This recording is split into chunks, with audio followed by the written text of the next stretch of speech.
Sharon, thank you for Hello. accepting the request from the No page. problem. Yeah, I've just checked and you've reached 1 million followers on YouTube right now. So congratulations. I want to start the interview by saying that. Okay, And wow. I think you received the golden Uh, from YouTube now. yeah, yeah. Oh, really? I haven't. I didn't know yet that we reached it. So you're surprising me a bit with that. So I knew it was one of these days it would Surprise! happen. But yeah, thank you. I was just checking like every time to Yeah, see. great. Also, first, I want to say sorry because I'm still recovering from an illness, so I might cough a little bit during the Oh, interview. no problem at Also, all. English is not my mother tongue, so I might commit some mistakes regarding pronunciation and use of words. And this is my first time doing this, so sorry in advance for any mistakes. No worries at all. So, how are you, your family, the band? Are you all healthy? Well, you're asking something really vital at the moment because actually tomorrow we're leaving for Greece, but our bass player has COVID, so we had to find a replacement for that for him, and we found it in Ivar, which is who was our first drummer at Enter and Mother Earth. And so he is going to be the bass player tomorrow instead of Jeroen, or he's coming along. Tomorrow is a travel day. Day after tomorrow, we're playing in Greece, and he's gonna perform there. So it's gonna be, yeah, he's really trying his best to get everything done and learn all the songs he hasn't played for so many years and new songs, Like a special concert because for the fans. he's actually a drummer, but he's gonna be playing bass tomorrow. But he's like this musician that can play anything, so any instrument. So he's like super multifunctional, and the Yes. nicest guy ever. So yeah, Also, you just released Don't Pray For Me. I was talking to some yes. people, and we were saying that it kind of brings back the vibe of the heart of everything. I don't know if you agree with that, but I want to know if you agree and if this was like intentional, like to mix the new Within Temptation with the heart of everything vibe. Well, I understand why they think it. It was not intentional, not at all. But I think they mean it as a compliment because a lot of people always say, "Oh, I wish they would make more like this, and I wish they would make more like that album." And I think this is one of the ones that people like a lot. So if people compare it to that, it's probably a good thing. But I like that album as well. I guess they compared because it's a little bit more bombastic and a little bit more epic again, which you haven't been doing that much the last few years.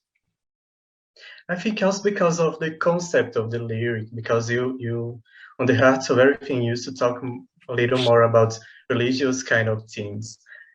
I think that's why we kind of think, oh, the heart of everything Yeah, kind the of hand. vibe.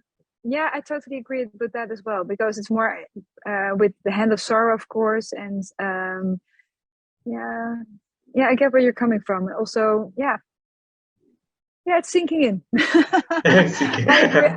Yeah, I agree. Also, still talking about it, I was talking to someone on the official Facebook group because we say that the lyrics of Don't Pray For Me, some people grow up in an environment where somebody else say like, I want to pray for you because the person that you are, like there's something wrong with being who you are.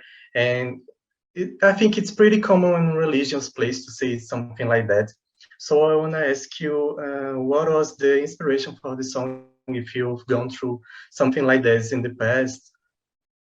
Well, I think as I think everyone in life is there looking for hope and looking for something to hold on to, and it can be religion, it can be other ways of finding trust in life and what happens beyond.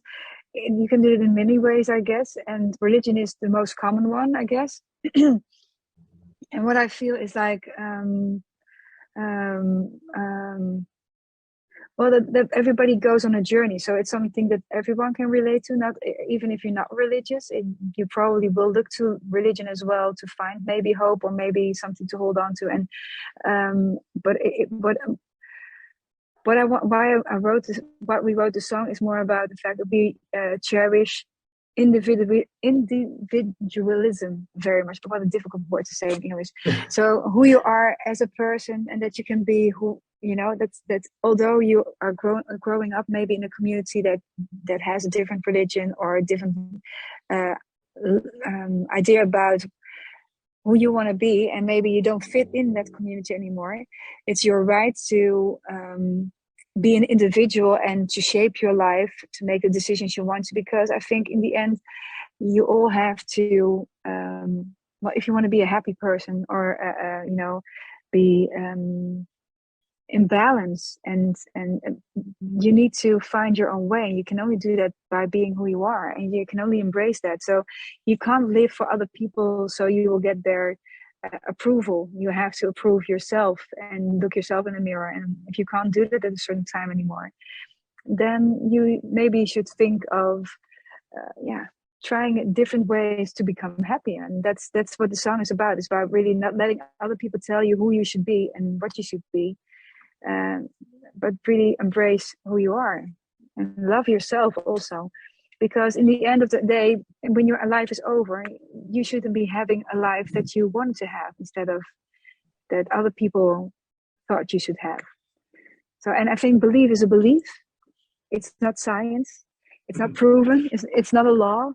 So I think, but it's difficult to break free from your parents or from your community that you grew up with. It's not an easy thing. But if people already have become to the point that they really think differently about certain subjects and how they grew up, then you're already very far. And then it's so unfair to them, I think, to not embrace them and say, okay, you know, I'll love you anyway, or I won't judge you if you want to do something different or be something different or live your life in a different way, but just really actually see it as a very courageous thing, I think. So that's what the song is about, and just giving people the space to be who they want. Hi. Yes. Hi. I'm sorry. I'm so sorry. No problem at all. Things like this happen. So next question. You said before that you intend to release the album next year, right? Yes. Is still true? Yes, it is. We are trying to finish it this year and to release it next year. Yes. There's no official date yet, unfortunately. Okay. Not too soon yet, July. Actually, I want to ask that it's still true that you're gonna put the singles on the album, like the Yes, singles. so the singles that we released so far is going to be on the album. Of course, they're just like releases before the album comes out, and there will be new songs, of course, as well, which you haven't heard, which won't be a single, but most of them, well, we already have. This is our fourth, so we're going to release one or two more, maybe. I don't know exactly, and then there will be an album probably. I think it's too soon to ask this, but do you have actually any idea of how many songs are going to be on the album? I have no clue, but what we normally have, like 10, 12, I don't know, something like that. Okay. Actually, I'm gonna ask that if you're watching Stranger Things, because recently I love it. Yes, me too. We've seen like running up the hill, going back to the charts, and everybody was talking about your version. Like back in the past, you reached top 10 in the Netherlands, top 15 in Germany, and also charted in Austria, Belgium, and Switzerland.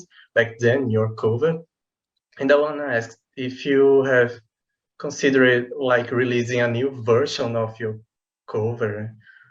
Because everybody want to listen in Spotify, but you don't have that. No. I know, because we only released it very locally in some countries, but not worldwide. And but no, we haven't that thought about it. But we were, we did like all the post that fans made, like showing our video with the Stranger Things, with Vecna with the like same it. kind. Yeah, yeah, exactly.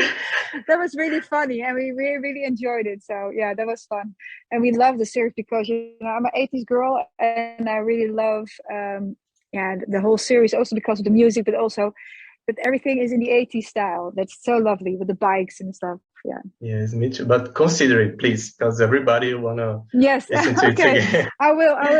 Yeah, I Even will. an acoustic version, I think everybody will love it. Oh, that's maybe not a bad idea either. No. Also, I think back in 2018 or 19, you mentioned that you were exhausted after Hydra Yeah. 2 I'm back. sorry. It's something with my these things. What they're called Mm. again? I'm not sure. And they, if I press too hard, I lose you. I Oh, don't know okay. why. That's not supposed to happen, I guess, but it does. I'm almost finished. About the next question, mentioned, I think you mentioned like in 2018 or 19 that you were exhausted after Hydra 2, that you wanna play more the tours, but then the Yeah. pandemic happened, no concerts at all at almost two No. years. So I want to Yeah. ask you, what are your thoughts about it now? You still want to play like small tours, or now you're like, I want to play as many concerts as I can, like everywhere? No, I still feel the same before what I had at that time. Because I do think that balance is always something that's very important, especially when you have a family. And all the guys in the band have families, so it's not very realistic to be away for 6 weeks. And of course, I enjoy it more than ever. And I think, but then now it becomes even more special if you just play a lot again. It becomes just not special, I think. And now when you're playing short tours but intensely, and maybe yeah, I love the way we do it now, and I'm really happy about it because it was necessary. And yeah, it gives me still a good feeling. And you need to find balance always, and balance is the key word, I think, in this. Yes, that's true. Also, I can't leave this interview without asking this. It's been almost 8 years since you've been here in South America. Yeah, it's way too long, I know. Just to clarify, it was my first metal concert. Like I was Really? really in 2014 Oh, in Recife. oh, Yes, it was my oh, first metal wow. concert. And we miss you a lot, 8 years almost. So I want to ask you if you have like any plans. I know this year is impossible because you have like North America tour with Iron Maiden, then a European tour with Evanescence. But any plans of come back to South America? We are looking into next year. Not that we have dates yet, but we are looking into if it's possible and if we're going to do it with another band or just on our own. Or we're not sure yet how we're going to go about it, but we're really seriously looking into it. So fingers crossed. Maybe next year then. Maybe next year, yes. Okay, maybe. Before, It's better. no, say. No, it's better than no. So it's a serious maybe. Because people were like asking me to, and I can't leave this interview without Yeah, of asking course. them. No. Of course, no. It's fine. Before asking the last question, I wanna ask you to remain at this here because I will finish the interview, but I want to say you just to a few things after that, okay? No And problem. to everybody who's gonna watch this, I want to ask you to watch Don't Pray For Me music video again. Like the video, leave a comment, because when you like the video and you leave a comment, you help YouTube to make the band reach more people throughout YouTube. So don't forget to like, leave a comment, and they actually reached 1 million followers, but keep following them there if you haven't followed yet to reach 1.5 million or 2 millions. Also, don't forget to follow our fan page on Facebook, Twitter, and Instagram. You can find it by searching Sharon then Adel BR, and you find it in Facebook, Twitter, and Instagram. Last question. This year is 25 years since you released Enter, and I want to ask you if you have any plans of doing like a special concert like symphony and elements. No, we haven't any ideas about playing only that integral, who said it, like a whole album for one show. We don't have that kind of idea because, COVID happened and then everything was just, it just moved everything. It just mean like everything changed. So and at this moment we're just having so much fun writing new stuff. Although we love the old stuff we did as well, and maybe someday, but not yet. I'm sorry, No, but like which is a good thing. anniversary. Yes, And then, but like and that's what I anniversary. mean. No, no, we don't have any anniversary planned. No, we're really enjoying really writing new stuff and new albums still, and maybe that's a good sign because that maybe is a sign that we're not thinking of stopping yet. Yes, that's true. But yeah, I think maybe 30 years we can do it. Yeah, maybe, We yeah. don't I know don't how know. things are going to be until No, then. that's true. Totally, you're totally right. Yeah, absolutely. So I think that's it. Thank you so much for accepting the request. I think I've sent a message when you reach 10,000 followers on Instagram. Now we have 11 and Yay! 16 on Facebook. But things finally happened, and here it Yeah. is. Thank you, Sharon, so much for this. Thank you. See you Yeah, you next too. time. Thanks so Bye, much. everyone. Thank you. Bye bye. Bye.